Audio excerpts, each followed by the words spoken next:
Hello বন্ধুরা, প্রকৃতি মাঝে মধ্যেই আমাদের উপরে রাগ করে বসে, যার বহিঃপ্রকাশ আগ্নেয়গিরি, টর্নেডো, জলোচ্ছ্বাস ইত্যাদি। তবে প্রকৃতি যখন ভালো মোডে থাকে তখন এমন সব ঘটনা ঘটতে থাকে যা কেবলমাত্র সৌভাগ্যবান ব্যক্তিরাই নিজ চোখে দেখতে পারে। মায়াজালের আজকের এপিসোডে আমরা দেখতে চলেছি মাছ ধরার এক অদ্ভুত পদ্ধতি, ভাল্লুকের মাউন্টেন ক্লাইম্বিং সহ আমাদের প্রকৃতিতে ঘটা এমন কিছু অস্বাভাবিক ঘটনা যা দেখার পর আপনি নিজেকেই সৌভাগ্যবান মনে করতে শুরু করবেন। তো চলুন শুরু করা যাক।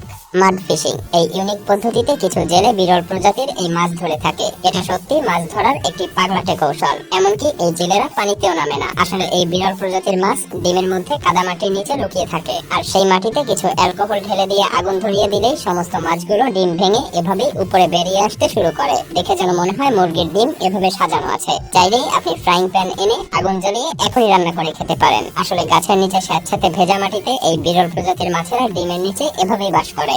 এই মাছগুলো ত্বকের মাধ্যমে নিঃশ্বাস প্রশ্বাস চালায়। পানিতে না থেকে এরা মুখ ভর্তি করে বাতাস গিলে আবার মাটির নিচে ঢুকে পড়ে। আসলে ত্বক এবং শ্বাস প্রশ্বাসের উন্নতির জন্যই এই প্রজাতির মাছেরা এমনটা করে থাকে। জলাভূমির বাস্তুতন্ত্রগুলি স্থবির এবং হাইপক্সিক হয়ে থাকে। যখন জলাভূমির পানি শুকিয়ে যায় তখন এই মাছগুলোকে এভাবেই পাওয়া যায়। সত্যি বলতে এসব মাছ মাটির বেশ গভীরে লুকিয়ে থাকে। তাছাড়া আরো একটা কারণ আছে, আর তা হলো প্রচন্ড রোদের তাপ থেকে রক্ষা পেতে এই মাছগুলো এভাবে ঠান্ডা কাদার নিচে লুকিয়ে থাকে।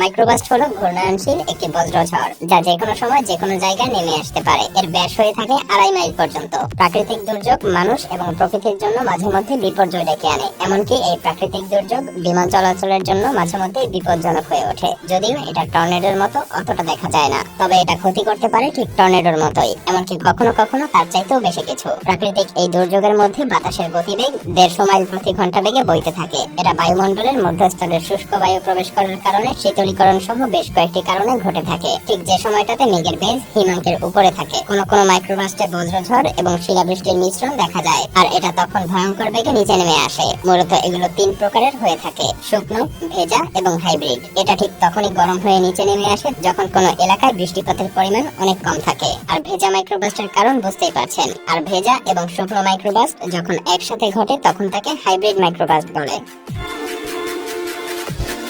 স্মার্ট হিরন, হ্যাঁ আপনি ঠিকই দেখতে পাচ্ছেন। এখানে এই হিরন পাখিটি মাছ ধরার জন্য টোপ হিসেবে ব্যবহার করছে এক টুকরো ব্রেড।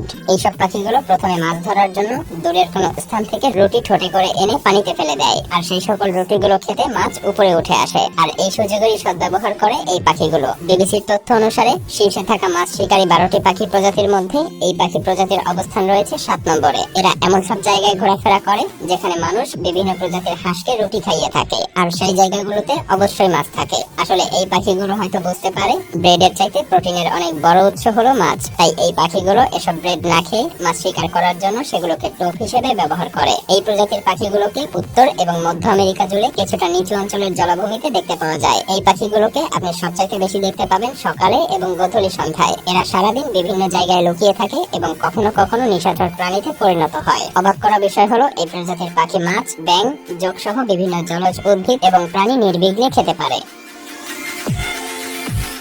রক ক্লাইম্বিং বিয়ার্স, ভালুকগুলোকে দেখে যেন মনে হচ্ছে উপরের দিকে এদের কোনো সীমানাই নেই। এদের ওঠার কৌশল দেখলেই বুঝতে পারা যায় এগুলো যদি আপনার পাশে থাকে তাহলে এরা এদের ভয়াবহ নখ দিয়ে আপনার কি অবস্থাটাই করতে পারে। মূলত এগুলো মেক্সিকান কালো ভাল্লুক, যা ভাল্লুকের বিলুপ্ত প্রায় একটি প্রজাতি। এদের ওজন হয় 90 থেকে 180 কেজি পর্যন্ত। তো বুঝতেই পারছেন এত বিশাল আকৃতির একটি প্রাণী এভাবে খারাপভাবে উঠে যাওয়া সোজা কথা নয়। এসব ভাল্লুক তার মাকে অনুসরণ করে খুবই সহজেই পাহাড়ে ওঠার এমন কৌশল রপ্ত করতে পারে। এগুলোকে 4 লক্ষ একর বিশিষ্ট টেক্সাসের সেন্ট্রালিনা পার্কেও দেখা যায়। টুরিস্টরা মাঝে মধ্যেই এগুলোকে দেখতে পায় যারা কিনা নদীর পাশে থাকে, কিন্তু এই ভালুকগুলোকে দেখা যায় পাহাড়ে উঠতে। আসলে মানুষ যেভাবে পর্বতারোহণ করে তার সম্পূর্ণ ব্যতিক্রমী একটি পদ্ধতিতে এই ভালুকগুলো পাহাড়ে খারাপভাবে উঠতে থাকে। যদিও পর্বতারোহীরা বিভিন্ন রকম সুরক্ষা অবলম্বন করে পাহাড়ে উঠে থাকে, কিন্তু এই প্রজাতির ভালুকগুলোর জন্য সেগুলোর কোনো কিছুর প্রয়োজনই নেই।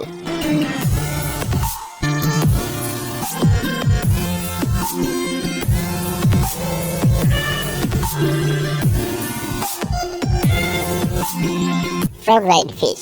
এই অলস প্রকৃতির ব্যাঙটি সুযোগ পেয়ে মাছের ঘাড়ের উপরে উঠে বসে এভাবে রাইড উপভোগ করতে থাকে। আর এই দৃশ্যটি দেখা গিয়েছিল একটি পুকুরে। গোল্ডফিশের সামনে বসে এভাবে আরামদায়ক একটি রাইড উপভোগ করতে থাকে ব্যাঙটি। ব্যাঙটিকে মাছটি বিভিন্নভাবে মাথার উপর থেকে সরানোর চেষ্টা করলেও মাথার উপর থেকে সে তাকে ফেলতে পারেনি। তাই মাছটি একসময় বাধ্য হয়ে ব্যাঙটিকে একটি স্মুথ রাইড প্রদান করে। সর্বপ্রথম এই দৃশ্যটি দেখতে পেয়েছিল অবসরপ্রাপ্ত একজন বৃদ্ধ নার্স। পরবর্তীতে সেই বৃদ্ধ নার্স বলে, আমি এটাকে পেছনের পুকুরে দেখতে পেয়েছিলাম। এটা আমার কাছে এতটাই ভালো লেগেছিল যে আমি ব্যাঙটিকে পুকুর থেকে এখানে এনে রেখে দিয়েছি। সেই বৃদ্ধা আরো বলে, আমি আমার পুরো জীবন গ্রামে কাটিয়েছি, কিন্তু এমনটা আমি কখনো দেখিনি।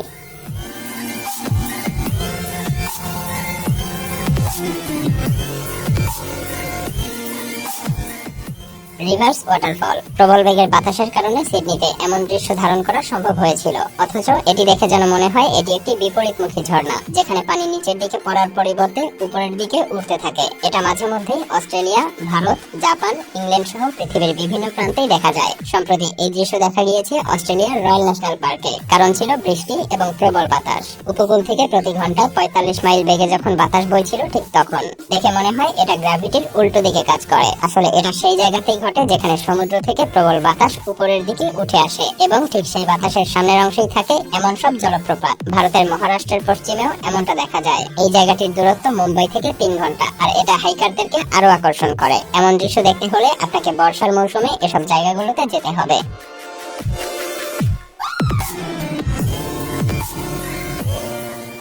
Monkey balance on bridge.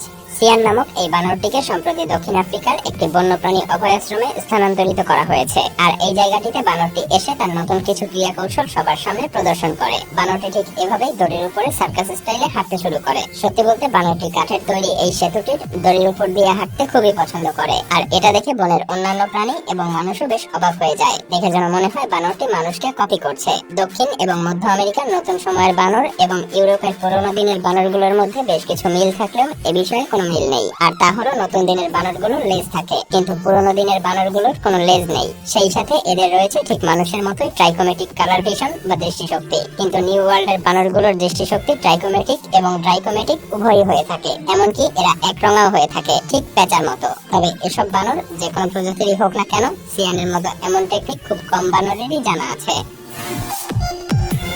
Caterpillar. আপনি কি জানেন শুঁয়োপোকা কিভাবে গাছে সার্ভাইভ করে? আসলে ক্যাটারপিলার ঋতু পরিবর্তনের মাধ্যমে নিজের আবাসস্থলকেও রূপান্তরিত করতে থাকে। এরা শীত আসার পূর্ব মুহূর্তে ময়লা আবর্জনা, গাছের পাতা এবং বাকলে গর্ত করে বা ভাঁজ করে থাকার জায়গা করে নেয়। শীতের সময় তারা এভাবেই সেখানে টিকে থাকার চেষ্টা করে। আর যখন শীত শেষ হয়ে যায় তখন তারা সেই বাকল এবং পাতাকেই খেতে শুরু করে, যাতে করে তাদের জীবনচক্রের পরবর্তী ধাপে তারা উত্তীর্ণ হতে পারে। আবার যখন শীত আসতে শুরু করবে, এরা তখন সেই সকল পাতাগুলো খাওয়া বন্ধ করে দিবে, কারণ তাদের শীতের হাত থেকে রক্ষা পাওয়ার জন্য একমাত্র অবলম্বনই ছিল সেই গাছের পাতা এবং বাকল। আর এরপর বিভিন্ন জীবনচক্র ঘটতে থাকে এসব ক্যাটারপিলারের বিভিন্ন প্রজাতির উপর ভিত্তি করে। হ্যাঁ, এসব ক্যাটারপিলার প্রজাপতি হওয়ার পূর্বের স্টেজগুলোতে ঋতু পরিবর্তনের সঙ্গে সঙ্গে এভাবেই নিজেদের আচার আচরণ এবং বৈশিষ্ট্য পরিবর্তন করে টিকে থাকে।